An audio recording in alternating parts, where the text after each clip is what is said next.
Lots of folk all over social media have criticised the BBC for making a drama about the notorious paedophile Jimmy Saville. Steve Coogan will play him in a series called The Reckoning.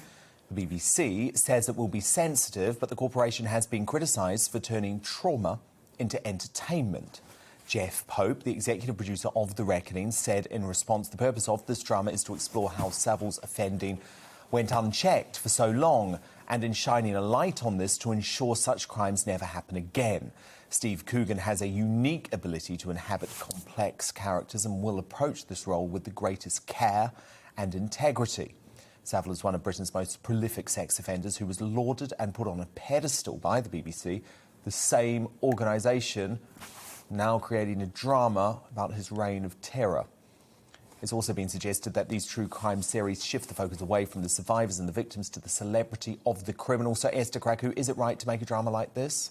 I mean, if we're going to talk about exploiting trauma, then there should be no World War II biopics or documentaries or anything of the sort.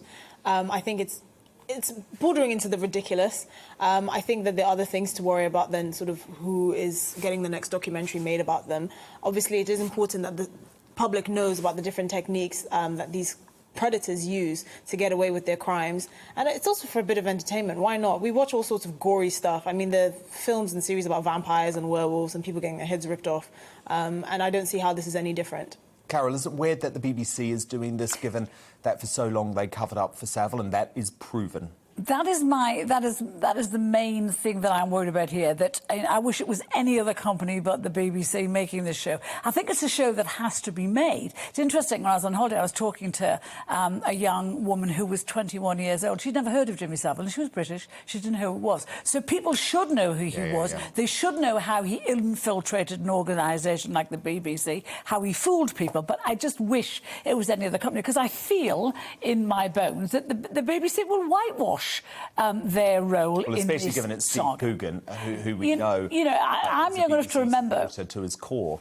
Yeah, I mean, I'm young enough to remember, and I was a young reporter at the time when there were lots of rumours about Saville. Now, if I heard those rumours, the BBC sure as hell had heard those rumours. They knew Benjamin. They knew, and they knew when he died as well, and they just hoped that it would never emerge when they were paying him all of these schmaltzy tributes.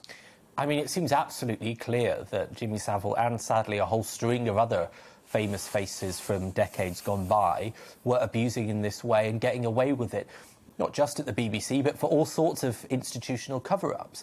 I think it's right for the BBC to do this, and actually I think they have a debt which this might help to deal with. I have confidence, given the person that's written it made a film about Fred West and his killings, so they've obviously got form on dealing with this stuff. But it's wrong, I think, it's crass to say that it's turning trauma into entertainment, because, take, for example, the films that have been made about the Holocaust, something that even for a couple of decades after the Second World War was little known about. And it is the mass media that was able to explain that atrocity and why we shouldn't remember it and the mistakes that led to it. And I hope that's what the BBC can do with this. And Ben, just remember, even more current than that, there was a film made about Dennis Nielsen, and David Tennant just won an award for that recently. It didn't sugarcoat it, it didn't gloss it, it let people know what he did. And I hope this one does exactly that.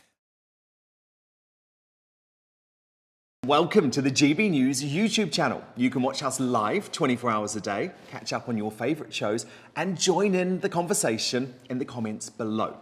Don't forget to subscribe and you'll never miss any of our exclusive content.